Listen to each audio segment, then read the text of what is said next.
Hello and welcome to the Unnamed Automotive Podcast. My name is Sammy Hajjasad, and with me as always is my good friend and fellow automotive journalist, Benjamin Hunting. Say hi to the people, Ben. Sammy, do you ever think it's funny that we both have names and you use our names to introduce the podcast, but yet neither of us could come up with a name for the podcast itself? Well, nobody named us. I mean, we didn't name... Sorry, somebody did name us. I think so. But we didn't name each other. When you were a kid, how did you feel about naming? About naming what? About your own name. Like, did you think it was weird? Name. Yeah, I'm so happy with my name. I was so unique. I had never met another Sammy for a really, really, really long time. I didn't like my name. Oh. And I thought it was weird that kids didn't get to choose their own name. And I thought the coolest name in the world was Jason. And I would name everything else Jason. Like my bicycle was called Jason. Yeah. But I've never named a car. That's just not in me. That's weird. Why wouldn't you name, which of your cars would you name Jason if you could? I since I'm no longer a child, I guess I outgrew naming objects. But yeah, I know people who name cars and shout out to them. I don't have an issue with doing that, but it's just not something I've ever been able to do. If anyone listening names their cars, I would love to hear the names and I would love to hear the logic behind them because that's always the fun part of it. Like why a car gets our that cars name. Like people names or cat names, you know? We name them things. We name like what's the FRS. My FRS is called. What's a cat name to you? Because that was your distinguishing thing. It was people names or cat names. The two poles of naming for you. And I'm very curious now. Just one. Well, actually, now that I think about it, I guess my FRS does have a cat name. It's called Little Blue. Who calls it Little Blue? Me and my wife. Did you call it that before you met her? Yeah, I think so. To who? To myself. Okay, I guess that's valid. But the Outback is not big black, not big black. You know what? Why not? I didn't know your Outback was black. Yeah, I always my first one was white. Yeah, I just assumed your replacement was white too, even though I've seen your new Outback like multiple times. I think it's because our Outback is also white. So like in my mind, I have a book called All Corvettes Are Red, written by the guy who developed the C5. And so I guess in my mind, all Outbacks are white. Although I often see other Outbacks in town because Quebec is like prime Outback country. And I see like the full range of cool colors you could get. And I'm like, why not me? You know, it's just tough to find. The only one I like is there was like a generation where there was a red one, I think.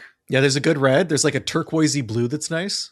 Yeah, and I there's think a green. People have a green green or a brown. Yeah, and whenever I point that out, my wife is like, "Thank God we only got the black one." Wow. Okay. I can't remember what we call our black one now, but yeah, we're not talking. We have Little Blue. We're not talking Outbacks this week. What are we talking? We're talking. Are we talking shop? Excuse me? Are we talking shop? We're talking Nissans. Oh, my favorite. One specific Nissan. I haven't driven it in a while. Sammy, I think you might have driven it recently. No. I thought you had driven the newest generation Nissan Pathfinder, which is what we're talking about today. Oh, sure. I think I have, but isn't it? It's not that new, is it? I want to say it was redesigned within the last 4 years. Is that what you consider? Anything that is within 4 years is considered new to you? No, but I mean, it's within the current decade, right? Okay. Yeah. Right. No? Yeah, sure. That's not bad. I mean, if you look back on some vehicles, like the Lexus IS we talked about a couple months ago, that was redesigned in 2015. That was a long time ago. Yeah, I thought it had a pretty decent redesign or like significant refresh. That's what I would call whatever happened to the Pathfinder within the past 4 years. Okay, so significant redesign. I'm checking our records, and the last time I drove a Pathfinder was 2022. And I believe that's 4 years ago. That's when it was redesigned. So that's not so bad. Okay. I had a weird experience with that Pathfinder. I'm going to tell this story. I'm going to tell parts of this story. I was living in Montreal at the time, and it's tough to photograph cars. What we do requires certain types of backgrounds, and most of the time it can't be too busy. There can't be like junk in the background or like overhead wires and all that kind of stuff. And when you're in the city, it can be very challenging, especially if a large vehicle, to find a backdrop that works for photography. So there was this I want to say abandoned building that I used to go to because they had a big lot in the back and relatively clean walls that were like one color. Mhm. And I would shoot there from time to time. And I'm trying to remember. I'm looking at the photo I took of the Pathfinder that I had in 2022, and it was taken at that dealership. But I can't remember if it was this vehicle or another vehicle where someone showed up while I was there and blocked me in with a car and got really upset with me and was like, "You can't be in here. This is private property, et cetera, et cetera." And I'm like, "Hey, I get it, but you don't have any fencing. You have no signs up saying it's private property. You know, like this is a long line of empty buildings in an industrial area." So, Right. and the guy get mad at me and like Did he use any like region specific curses? region specific. Yeah. No, he did have two goons with him though. Oh my god! Yeah. One of them was a muscle goon, and the other Did you one know was them from your previous gooning business? no. Oh, one of them was a no. You shouldn't. We have to bleep that out. One of them was a muscle goon, and the other one was I deal with this unreasonable person goon, who's like, you know how some people are unreasonable to the point where they have to have someone around them who can translate their unreasonableness to other people who are reasonable. Yeah. So this guy's getting real heated. We're inside his dealership now, and I'm getting heated back because I'm like, look, buddy, like I just want to leave, and I get that you're upset, and I just won't come back. It's fine, you know. But like he's having his tirade. Eventually, it gets heated. I mean, did he let you go? Are you dead now? It gets heated to the point where his reasonable buddy gets between us and is like, "Let me just talk to him." And so, To you or to him? it was unclear. And, Did you get the name of this person? No. I didn't want his name. Didn't even introduce you before being rude? The guy tried to block me with like an M2 or something, and I And just you've got drove, a Pathfinder, let me remind you. I just drove around it. Did you find a new path? And did it taint your review of this car or what? No, but it killed that spot for me. Oh, yeah. I decided I wasn't going to go back. It just wasn't worth it. Dealing with unreasonable people. And I haven't been back since. I drove by it. Like I'm not in Montreal very often anymore, or like once a week, but I'm not in that part of Montreal very often anymore. And I think it had been converted into something else. So I'm not even sure who owns it anymore. Wow. I love it. In any case, Pathfinder today looks a lot like the Pathfinder I had back then. This time I had a green Pathfinder instead of a red Pathfinder, and it was the platinum trim. For those who are not familiar with this vehicle, the Pathfinder changes its mission statement conceivably with each generation, I think. Yeah. Would you say that's fair, Sammy? Yeah, I would say almost that's fair. I think that happened. That started happening recently. I think it originally started as a body on frame. Body on frame? No, Kind of. Not really. It was the Pathfinder that I have, which is the Pathfinder, the original. 90s? So I have a second No, generation. there was an 80s one, wasn't there? Yeah. Maybe if you let me speak, I could tell you. I'm getting so excited. You don't. As a Pathfinder owner. I know a guy who has a Pathfinder. My Pathfinder is first generation in the sense that the platforms are the same, but second generation in the sense that they changed the body and the interior and the engine. So they use this thing where they, it's a unibody that also has full frame elements. And that allowed them to kind of split the difference between on-road comfort and off-road capability. So you can't necessarily have the same level of wheel articulation with like a 90s era or early 2000s era Pathfinder that you could with a Forerunner, but it was a lot more comfortable on the road. And when I say a lot more comfortable, I mean like for values of early 2000s SUV comfort, right? This is still... Yeah, when they had very limited values for comfort. Yes. Yeah. And then after that, I believe they went to the full body on frame pickup truck based V8 powered Pathfinder, and it graduated to a 3-row because before that it was a 2-row SUV. And that was around for quite a while. That had the same V8 engine as the, what was the name of the truck? Why can't I remember? The truck was called the Titan. The Titan pickup. And then this was they when went... it was called though the Pathfinder Armada? That's, I think, another version of like the personality change, right? Like, it really seems like the Pathfinder just was whatever some executive thought the market needed at the moment. And I think that made it hard for them to build a buyer base because it was always changing. Because after this pickup truck rear wheel drive full frame one, we got a front wheel drive unibody 3-row immediately after, right? I think 2012 or 2013. That one came out, and that's when Infiniti came out with the QX60 for the first time, which was like their. And then we had a CVT equipped, basically a CVT equipped Pathfinder at that point, and it was really limited as to what you could do with it. I mean, CVTs generally don't like to tow because it generates a lot of heat, especially back then, and especially given Nissan not having the best reputation for CVT longevity. And then I believe, how long did that one last, Sammy? Till quite a while. Till 2020 or 21 or something.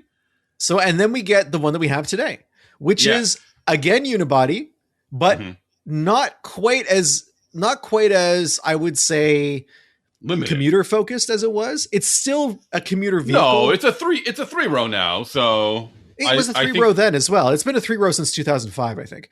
But what I mean is they kind of leaned into a more rugged character, whether that's accurate or not. You informed me of the Rock Creek package recently. If you want to remind people what that is.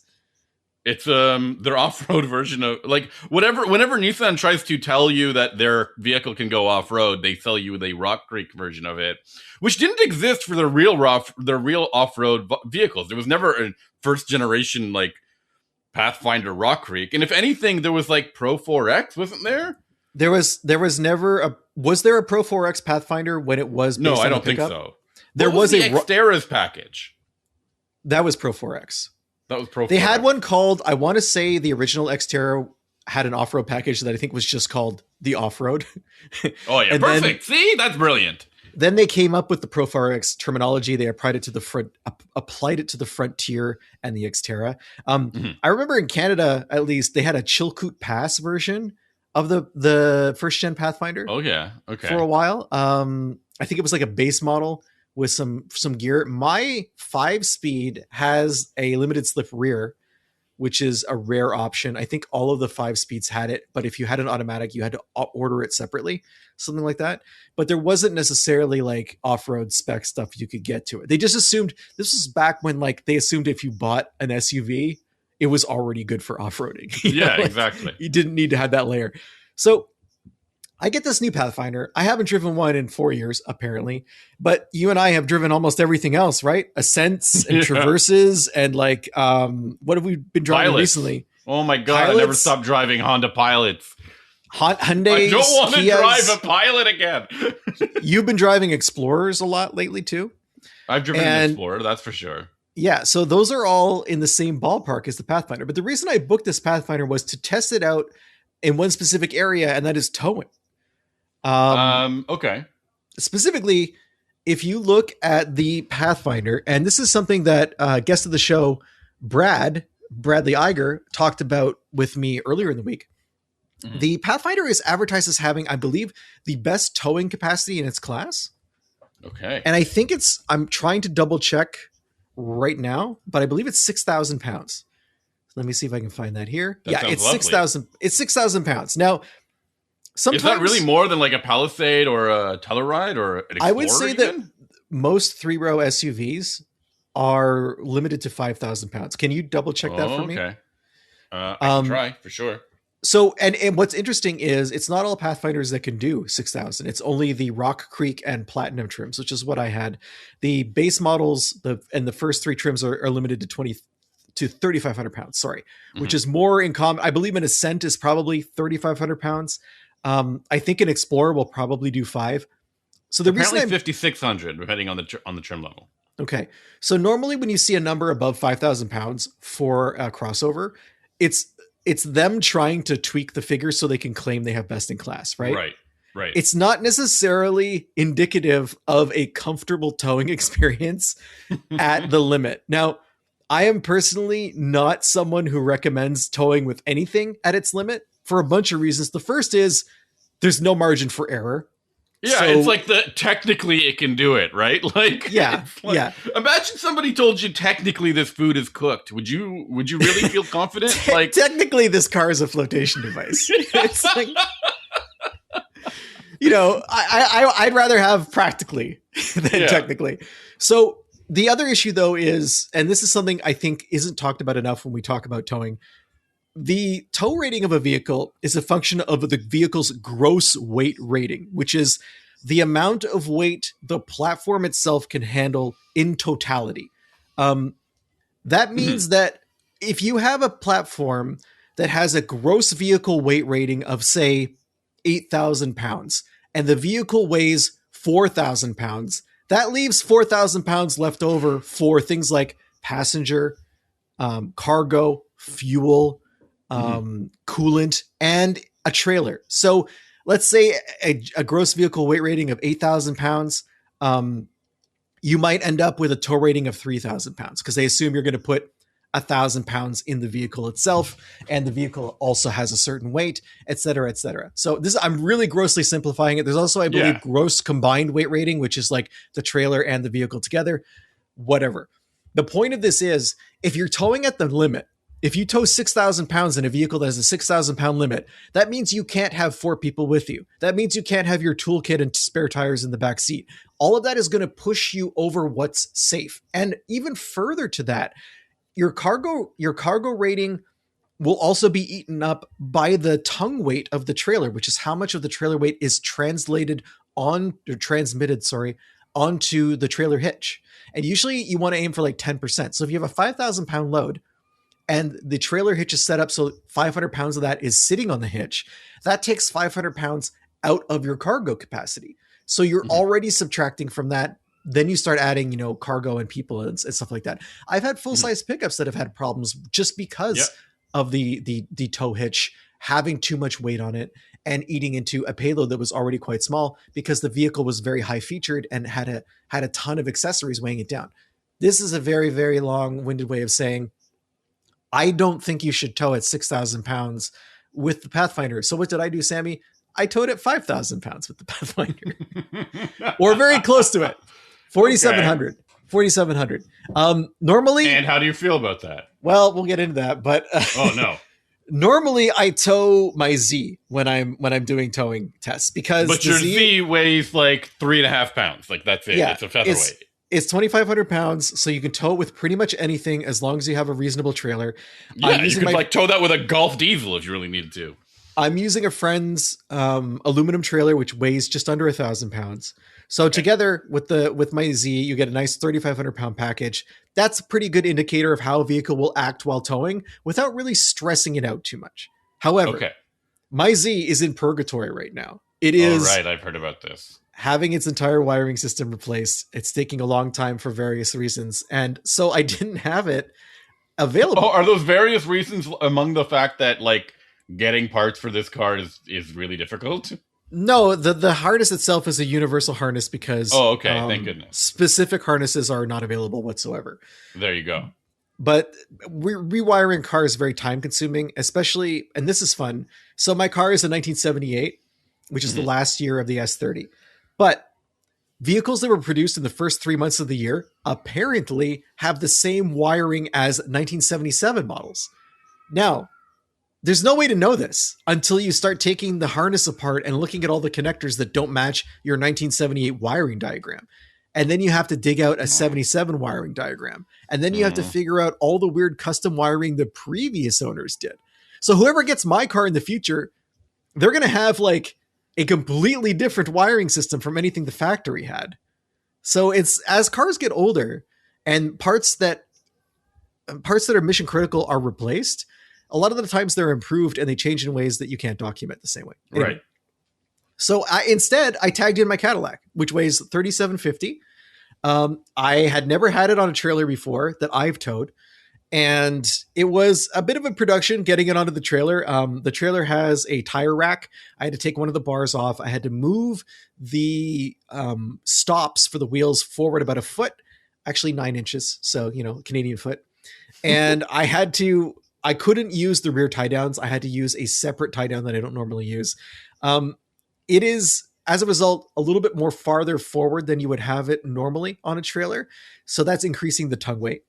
So I have this, I hitched up to the Pathfinder and I have this just under 5,000 pound package. And there's a couple of things, like I checked the manual. I'm like, okay, like what does Nissan expect me to do with this thing? Right. There's 2 things in the manual. And one of them says, okay, there's three things in the manual. The first one is check the Nissan towing guide online for details about towing. I'm like, okay, good. I guess I'll do that. Because these things change often and they need to, depending on how many deaths have occurred, they need to change the online information. Yeah. Second thing is you should be using trailer brakes. Here is wiring for the trailer brakes in the dash glove compartment. There's wiring for trailer brakes. You take it out and you put it under the dashboard, and you can attach a trailer brake controller. They're like, we recommend doing this if your load is above X number of pounds, which my load was. I'm not doing that because I don't have a portable trailer brake controller. Maybe I should have one ? Or maybe if your vehicle's advertised to tow 6,000 pounds, you should have one installed. There are a lot of companies that already have them installed. Right. Anyway, and then the manual says, I think, and I don't remember this exactly. It says, if you're towing more than X amount of pounds, you should use I don't know if it's should or must, but it's like you should use a load distributing hitch, which is a type of hitch that has 2 additional bars that attach to the trailer that distribute some of the force that's on the tongue. Don't you have one of these? Not really. Yes and no. I don't have one that's easily not really because it's something you have to install on the trailer. It's not a simple thing to do. Oh yeah, so it's not your trailer anyways. In any case, again, if you're going to require this, I don't know if you should be advertising that message that you're advertising. But so it's like a max tow rating with like 14 asterisks. Yeah, except then I go online. Print. I go online to this towing guide, and it's like, yeah, you should use it, and yeah, you should use it, but it's not mandatory. And I'm like, wait a minute. Good. Which one of these is correct? I went with the one that was online. I see.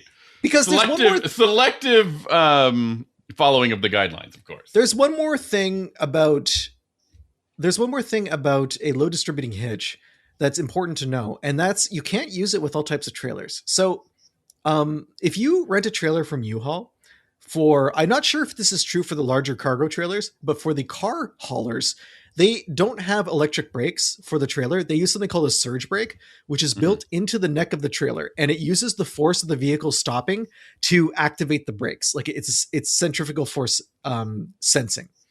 If you put a load distributing hitch on the trailer, on the neck of the trailer, it won't be able to move. And if it can't move, it can't activate its brakes, so you can't use it. So if you're someone who's towing every once in a while and you're renting trailers, you might not be able to use this feature. So it's not practical advice for everybody. And in fact, in the towing guide for the Pathfinder, Nissan does mention this. They're like, you won't be able to use this. Because you arrest the motion of the trailer forward and back, and you need to have that motion to activate the brakes. So I set out on the road. There's a little bit of squat from the trailer. I expect that. Even pickups have squat these days. The first problem that I encounter is that I can really feel the ride of the Pathfinder being informed by the trailer. Like there's some movement from behind that takes a lot of getting used to. I had just been towing with a very heavy trailer, but I was using an HD pickup, right? About a month ago.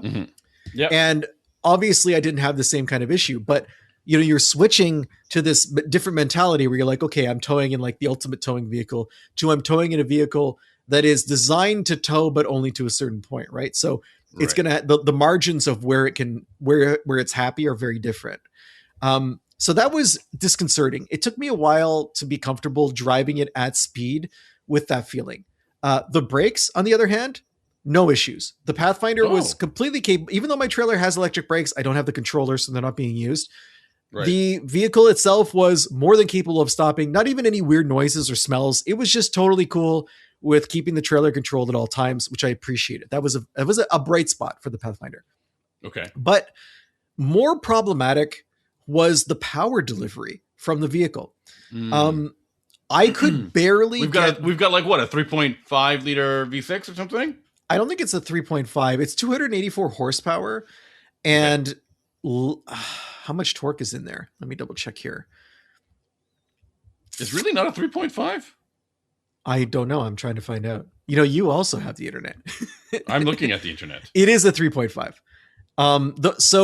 Everything but the Rock Creek is 284. It's 295 horsepower in the Rock Creek.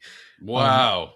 Yeah. How'd they eke out an extra 11 horsepower? Who knows? Some kind of Nissan Voodoo magic, I think. Yeah. It's 259 pound-feet of torque, though, and that's the more important number when you're towing. That's not a lot. No. The Pathfinder itself is fairly heavy. 6,000 pounds? That's not a lot. No well, way. It's 6,000 pounds plus a curb weight of 4664. So already, like, you're in a vehicle that is adequately powered, and now you're adding almost the same weight of the vehicle again. When I was going uphill, it struggled to maintain 90 kilometers an hour. Okay, like brutal. 55 miles an hour. But yeah, okay. I'm sorry. Wow. How uphill? Like just a normal incline you'd find out in the country. Yeah, okay, normal. It was not into it. Noticeably starts like losing. Noticeably momentum. weak. Not necessarily able to maintain the speed. And Okay. in terms of towing features, there was a tow haul mode, which you had to manually select every time you got in the vehicle, every time you turn the ignition on and off. And that would, in theory, give you more aggressive downshifts, and it would also use the engine for braking. But it didn't really make a huge difference. This vehicle, I towed 50 miles with it.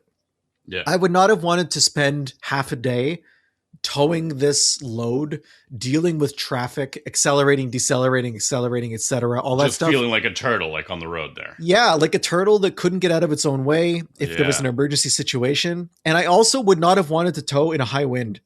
With I think in that point, I would have really wanted to have the load distributing hitch to try and keep things feeling a bit more stable. I just wasn't comfortable with it. But let's recap. You said braking was okay.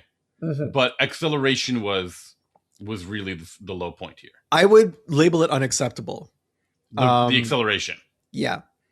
But the braking not was even okay. acceleration, maintaining speed. It's dropping speed going up hills. And just feeling how much the trailer was moving around. And this is an excellent trailer. Just feeling how much it was moving around in certain situations didn't inspire confidence. I want to go back to towing. I believe I want to say that last year I towed with the new 4Runner. Is that correct? Do you remember us talking about the 4Runner towing? I do. I remember. I don't remember you towing with the 4Runner. I remember you testing it. Let me double check and make sure I did. Okay. But the reason I'm bringing up the 4Runner is because they're roughly the same size. Correct? Maybe. I mean, the 4Runner is not a 3-row. I used to think that when Nissan made this transition to like a 3-row unibody or crossover, and especially when it was like the CVT generation, I would have put it up against a Highlander in that class, or even a Palisade. You think the 4Runner is the same size as a Highlander? No, I'm saying I'm confused. I'm saying the Pathfinder would be, to me, it just was more of a crossover competitor, and I think the 4Runner is not really a crossover. No, but I'm just talking about size, which is what's important when you're towing usually. Because when I'm talking about things like stability, normally it's like wheelbase and vehicle size that play a large role in that. And I did find my review of the 4Runner, which I towed with the Trail Hunter model last year. Oh, right. And I found it comfortable and predictable. Obviously, it was more powerful because it had a crazy engine, but that's not the point. I'm not going to talk about that. I'm just going to talk about how even on really knobby off-road tires, which are not necessarily... tires are not really sorted for that kind of thing, right? Yeah. The vehicle was not problematic whatsoever. So that was always in the back of my mind when I'm comparing it to this 4Runner, to this Pathfinder, which is like, I think similar in size. I'm looking at the wheelbase of the Pathfinder. It's 114.2 inches. And I'm going to try and find the 4Runner. Scrolling down. You got this. Do I, though? Get this. The 4Runner has a 2-inch shorter wheelbase. Yeah. Wow. And it was that much better. To be more confident. Yeah. I was towing a lighter load with the 4Runner. I was towing the Z, but it was the same trailer. Okay. So there's a difference of 1,000 pounds here. Okay. That shouldn't be that shouldn't be make or break. I mean, the issue is, as you pointed out, Nissan promotes this and advertises this as being a confident, capable towing vehicle, and you put that to the test, and you found that it really wasn't the case. There are a couple other things that irritated me about how towing worked with this vehicle, and maybe this is just me being spoiled by pickup trucks or SUVs that have a legitimate focus on towing. But remember how I mentioned I had to automatically put the vehicle into tow haul mode every time? Yep. So that's not necessarily a problem. A lot of pickup trucks will require you to put the vehicle in tow haul at least the first time. Some of them will remember it. Like if you get out of the vehicle, get some gas and get back in and you're towing, it will remember that you were in tow haul for quite a while, right? Some vehicles require an ignition cycle to get rid of it, whatever. The point I'm making though is for Nissan, tow haul mode isn't just about the transmission. Tow haul mode also turns off things like the rear automatic braking, and the parking assist, because if you try to tow the trailer outside of tow haul mode, it thinks that there's like something directly behind you at all times. Yeah, and it's panicking, like parking sensors or... Yeah, the blind spot monitors are freaking out, the parking sensors, it'll automatic brake. So the annoying thing is you get in the vehicle, you start it up, and it doesn't have those sensors disabled. Now, there are many vehicles that are oriented towards towing where you don't have to be in tow haul mode for those sensors to be disabled. You just have to be plugged in to the trailer connector at the back. So as soon as the vehicle detects that your trailer lights and everything are plugged in, it's like, okay, there is a trailer. We know that for sure. I'm going to be disabling X, Y, and Z. Mm-hmm. And you'll get a message on the dash that says trailer detected. Sometimes it'll go further and tell you what systems are disabled. Sometimes you'll just get little icons glowing yellow to tell you that these features are not available right now. The best tow vehicles will allow you to create profiles for various trailers and will recognize different trailers as you plug them in. I don't expect the Pathfinder to do that, but I was really surprised that plugging the trailer into the Pathfinder did nothing. And I often caught myself trying to back up and getting hit with a whole bunch of warnings and then remembering, I have to manually tell it I have a trailer installed. That's frustrating. That's brutal. Absolutely. The other thing that's frustrating is the mirrors are not great for towing. And again, are they too small? They're just not they don't have the best angles for seeing your load and seeing the edges of your trailer. Again, lots of SUVs and trucks don't have that. But what we have today are so many cameras on a vehicle that you can have many different views, right? Mm-hmm. Like some trucks will even let you see what's in the cargo bed. You push a button, you can see your load, which is cool to see if it's shifted or not, right? There are many, many trucks that are designed for towing that have views that will give you alongside your trailer. They'll use the parking sensors or sometimes just the blind spot monitors to tell you how long your trailer is if you need that information for some reason. They'll extend the blind spot monitoring along the whole side all the way to the end of the trailer. But more importantly, those views are really useful. Let's say you're in a parking lot and you want to be able to see what's around your trailer. They're able to offer a towing specific view. The Pathfinder had many different cameras and many different views, but they were all oriented towards things I'm not using the Pathfinder for. Specifically, there was one of those like off-road ones where it kind of makes the ground ahead of you visible underneath the front of the vehicle, like invisible hood style. Do you understand what I'm saying? Yeah. Okay. Sorry. I thought you passed out here from me monologuing. No, a little bit, but like this is like the off-road, like glass hood mode. I love this mode. So it's useless for towing, right? But completely. Why did you bring it up? I bring it up because it shows that they've programmed specialized views into this vehicle for things they think people will be doing with it, but didn't do anything for towing. Right. Like, it's like, I think they're trying to think of the average consumer rather than, but I mean, I think that's... do you think the average consumer will tow more often than they go off-road? I think so. I don't know. I think maybe the other way around. And I think there's more applications to that camera view than going off-road. I think it can be useful in everyday parking scenarios too. But I do think that I don't mean to. I just strongly push back on the idea that most Pathfinder owners are going off-road versus towing.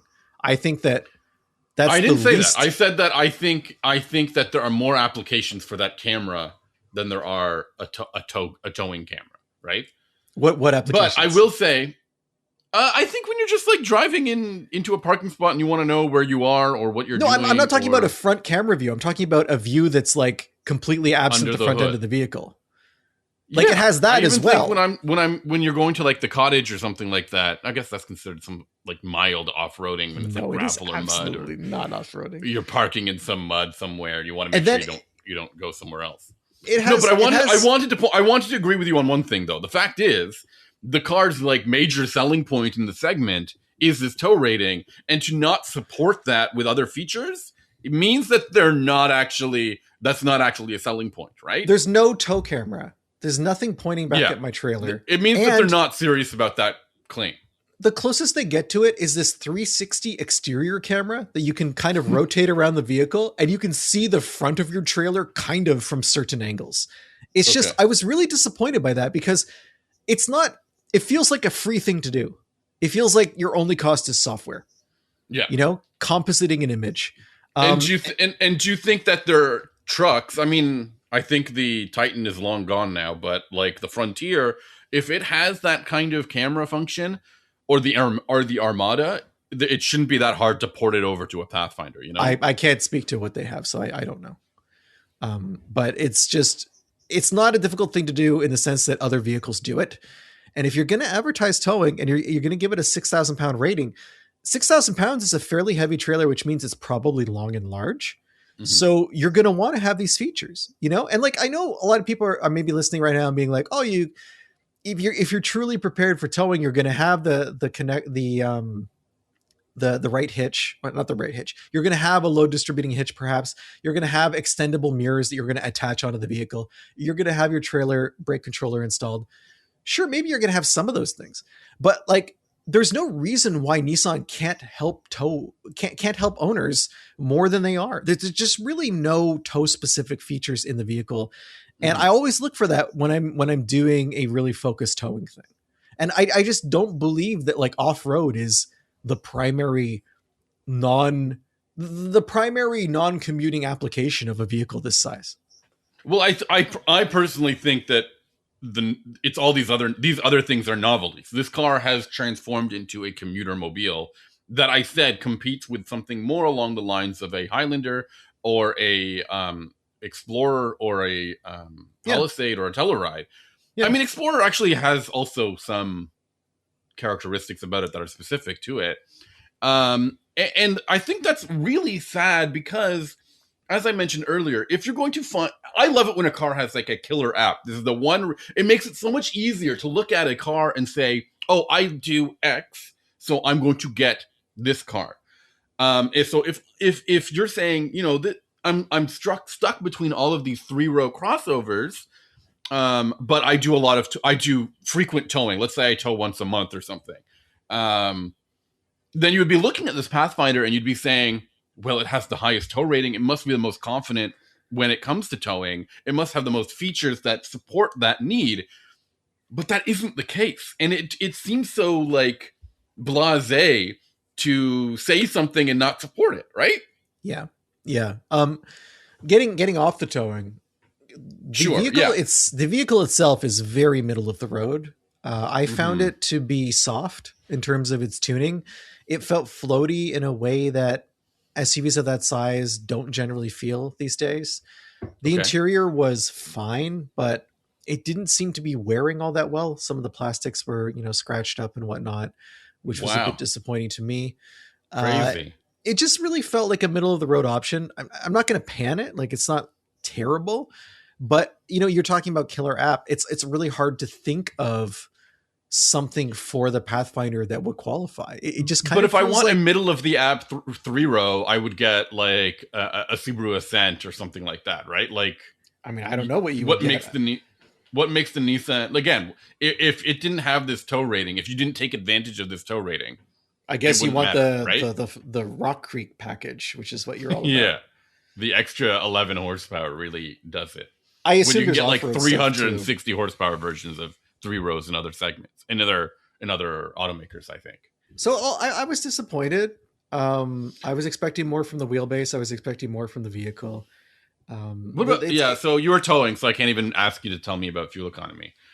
I have it written down, but the fuel economy of my towing was not, I find a 50-mile loop with a trailer, it really doesn't necessarily tell you a lot about towing, because the problem is that the weight of your load means something and the arrow of your load means something. So it's going to be different for different people.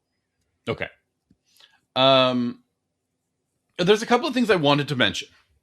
This recent generation of the Pathfinder switched from a CVT to a 9-speed automatic, which is, I guess, this is part of the design in helping it promote that tow rate, rectify the issue of the previous generation model, which had that CVT and was terrible to tow with.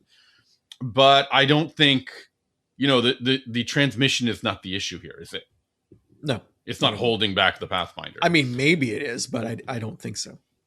The other thing that I have read is that the Pathfinder shares a lot with the Infiniti QX60, except the QX60 has a turbocharged engine. I think it's a Turbo 4. And people say that engine is very nice. Now, I know we haven't tested that car, so we can't comment on it. But do you think a 4-cylinder turbo could have done this better? I can't imagine a Turbo 4 being that much better, right? If you look at the GMC Canyon that I drove, that had a Turbo 4, and it was excellent. That is like 400, that is true. 415 pound-feet of torque or something. I forgot about how good that Turbo 4 is. Yes, that's a 2.7 liter. So I mean, that entire lineup is Turbo 4 now. Very clever. Okay, and then I also wanted to add one more positive for the Pathfinder. I think it looks pretty good. It looks fine. I don't have any complaints about the look. It was also pretty spacious inside. It does those things. And again, I don't want to knock the vehicle in general, but I use the word middle of the road, and that's really what it feels. There's nothing where I would say you have to have a Pathfinder on your list if you're test driving. If someone bought a Pathfinder, I wouldn't be like, oh, that's too bad. There's nothing about it where I really have strong feelings either way. It's out there. I think you mentioned to me before the recording that it's on the verge of being replaced. Yeah, there's this new story that's coming out that Nissan is looking at splitting off the Pathfinder name, I think, into two different vehicles. So I think they want to make a body-on-frame version of the Pathfinder and then a unibody version or a crossover version of the Pathfinder. So that's not confusing. Why would they do that? No, it's not confusing, but they did that already with the Pathfinder and the Pathfinder Armada, and then they got rid of the Pathfinder Armada nameplate and just made it become the Armada, right? Isn't that what they did? Sorry, I thought that was a rhetorical right. I'm pretty sure that's what they did in the past, and now they might do it again. Can you think of a car company that has had a double name that has kept that double name? It really feels like a car company, because there's like Outlander and Outlander Sport. I think there was Rogue and Rogue Sport, and Kicks and Kicks Play. Yeah, but Sport is not a double name. Sport is a modifier. You know what I mean? Like Sport. Well, I think they're not going to call two cars exactly the same name. Do you think? No, but you have Pathfinder Armada. Those are two words that mean two different things. Armada is not a modifier of Pathfinder, right? Okay, it's not like okay. So when you have Sport, generally we understand that it means either it's smaller or it has some kind of performance attached to it. But when you add Armada, you're just like, I don't know what that means. It is often really funny to me the way I think GM does it with the EVs and the gas-powered versions of a car, which are two different, completely different cars. But a Blazer EV and a Blazer have nothing in common but the first part of their name. And the Equinox and the Equinox EV, I don't think so. I don't think they're that close. I find the Equinox is very different, but I think the Blazers are kind of the same. So I always feel uneasy about automakers doing that with their nameplates. How do you feel about Silverado EV? Do you think they should have called it like a different type of truck? Like come up with something new. That's a great point, because to me, I think trucks are just trucks. Like, I feel awful saying that. You heard that professional auto writer Sammy Hedges said, trucks are just trucks. No, but like pickup trucks, yeah, I guess you're right. You caught me on that one. I don't know. I'm not defending it. I'm just saying, do you think it should be different? No, because I think Silverado is like their truck nameplate, and they've yeah. And what's funny is they come out with the Hummer, and they call that the Hummer EV, even though there's no non-EV Hummer. Yeah, that's very true. So there's like there's no consistency. And what about Escalade and Escalade IQ? Two, again, very different cars, right? Yeah, that's true. So I'm not sure whether I love the concept again of Nissan toying with like the constantly fluctuating nature of the Pathfinder and what it can be or what it should be. It seems like for a good long run there, it was like this crossover that is meant to compete with the mainstream commuters. But this move to a body on frame in the future will change that personality again. And I don't know where they think they're going to find consumers for that car, right? Because they've already got... Mm-hmm. I just feel like we're getting saturated with body on frame stuff.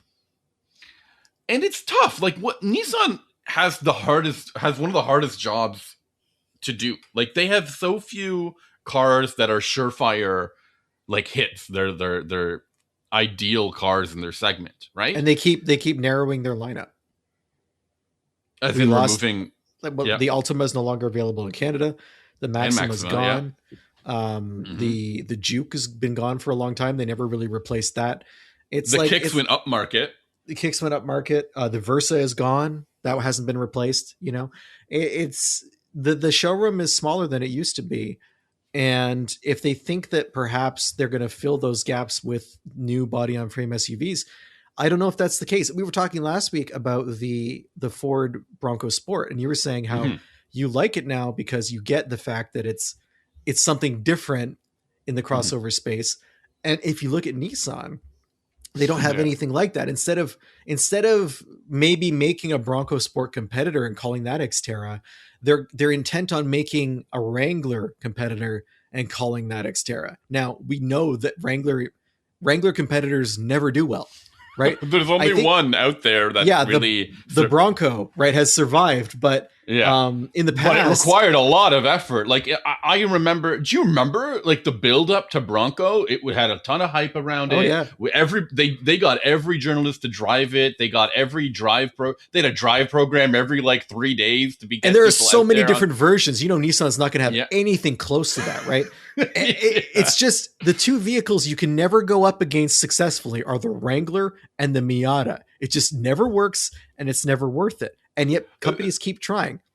The other one we've been hearing about is G-Wagon. A lot of luxury automakers want to make new G-Wagons. But they haven't done it yet. No one's tried. Because they look at it and they're like, what are we, insane? Like, we can't do that. I mean, Land Rover has successfully done it with the Defender because the Defender has always been part of Land Rover. They just decided to officially sell it here now, right? So we're seeing it.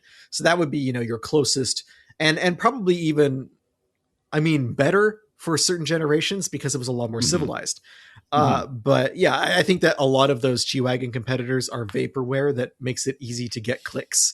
And I'm not saying media sites are using it to get clicks. I'm saying OEMs are using it to get clicks. Like we even had Lincoln talking about how they were going to build a G-Wagon competitor. Yeah. That's never going to happen.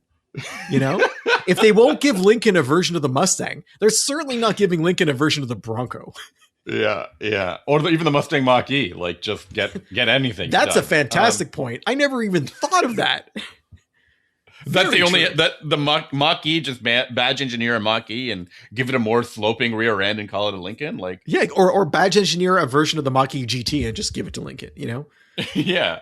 I'm just it's really difficult to talk about Nissan because I think they're always on the cusp of getting it right. And then like in a vacuum, their cars are okay. But when you start looking at every other automaker and what they offer, you start to realize. I like that Leaf. Yeah, Leaf is good. And Frontier has its reasons for existence. Like you can get a Frontier. Sure. But and it won't explode in the same way that a Tacoma might. Like, but when you've got Canyons and Colorados out there, it's like a harder argument, right? Yeah. That's right. I wanted to ask you one final question, and I know it's really unfair to do this. Okay, I reserve the right to not answer. You cannot answer. your second gen Pathfinder and this latest gen Pathfinder. I mean, quote unquote second gen. Yes. Is there any shared Zip zero, nothing. feeling? No. Aura? Absolutely Because not. you tell me when you drive into town with your Pathfinder, you have aura. You feel it. You're like, Yeah.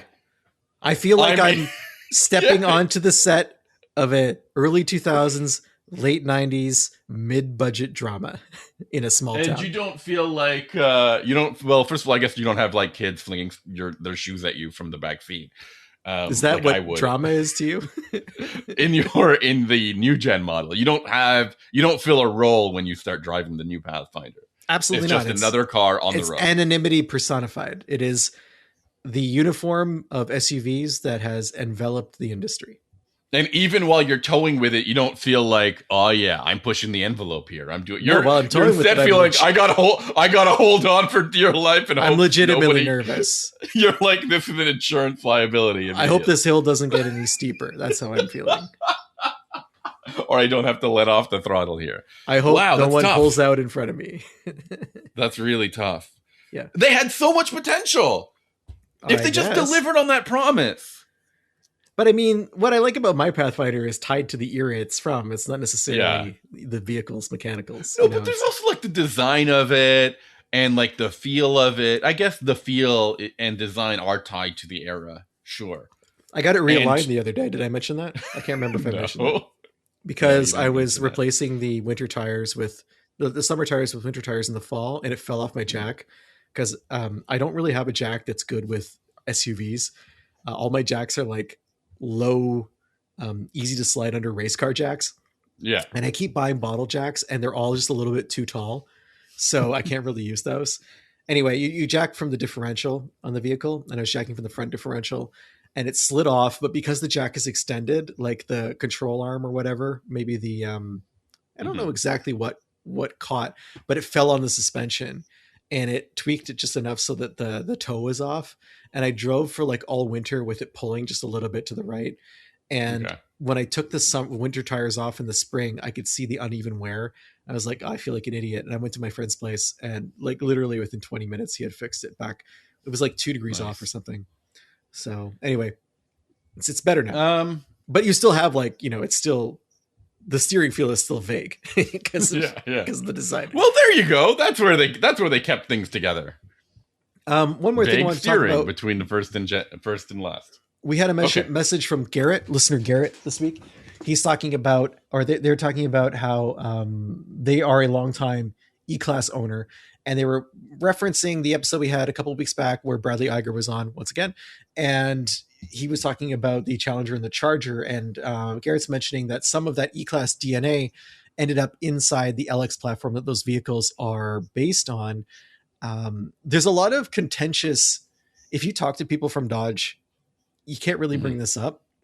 And a lot of Why owners, do they get so offended about this? Because the idea that the platform was maybe given to them from an older E-Class is, I think, in some ways, they take it as them saying, well, you couldn't develop a platform yourself. The reality is the rear suspension, I believe, was taken from parts of the rear suspension were taken from the E-Class. And I believe the 5-speed automatic transmission was a Mercedes component.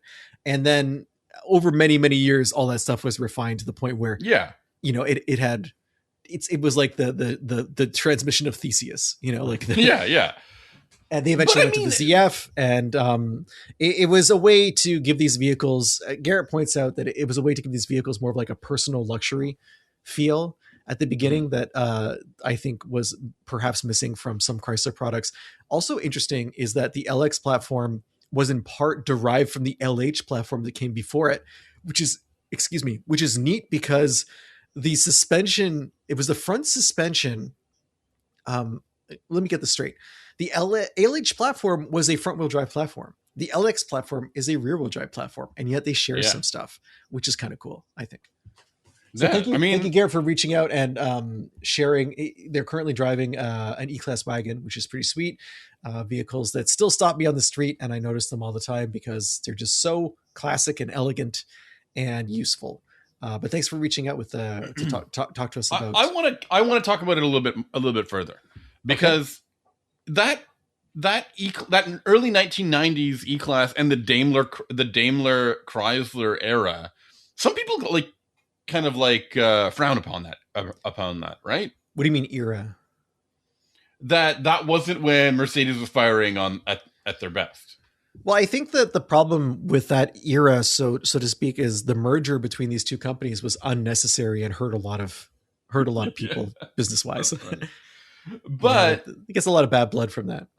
I feel more comfortable thinking that my chassis and suspension came from Mercedes than Chrysler? Like I would think maybe this, no, but it's just like if you were a fan of a company and that company was essentially taken over by another company, that might stick in your craw, you know? And then to be told that takeover company has somehow responsible for the vehicle you really like, that might also bother you. So, you know, aspects of it came from the E-Class, but I think that some people would say, oh, the whole platform came from the E-Class, you know, everything about it. And that would rile people up. I would say it's an amazing thing to think that a 90s chassis and suspension lasted till now. Do you know what I mean? I think that is an impressive feat of engineering or marketing, but some of the Grand Cherokee platform, I believe, also came from the M-Class. I thought about that. I've heard about that as well. There's some sharing there as well. Okay, I think that's it for this week's episode. I didn't have anything to talk about. I am expecting a new addition to my family in the near future, so I've been keeping it kind of I've been trying to keep my workload kind of light. Sammy hasn't slept in 9 days. It'll be longer the next time you hear from me. Yeah, we're not going to be doing an episode next week because coincidentally the child is arriving. So yeah. We're going to give Sammy at least a week off, probably just a week off. He's got a good work ethic. Good. We're going to shame him. I hope so. We're going to capitalism shame him, even though this podcast is not oriented towards capitalism whatsoever. I guess we do promote consumerism. Is that something we do, Sammy? Sometimes, yeah. Don't buy things and do buy things. That is a mixed message that I think very much encapsulates what we do here. Exactly. When we do come back, I'm going to be talking about some stuff, some electric stuff and some truck stuff. When Sammy comes back, he's going to be in a daze of second-time parenthood. So we're not sure what he's going to say. I might be talking about cars. I might be talking about children. We'll see how that goes. So thank you everyone for listening. I would recommend you guys. Yeah. Well, I was going to say, if you want to send Sammy some best wishes for his impending double parenthood, you can reach out to him on Instagram. He's at Sammy_ha, like you're laughing. Or you can go to the website, unnamedautomotivepodcast.com, and fill out the form there and send us a message. Or you can email me, Benjamin at benjaminhunting.com, and I will forward it to Sammy. Thank you, everyone, for listening. We'll talk to you later. Bye. Bye.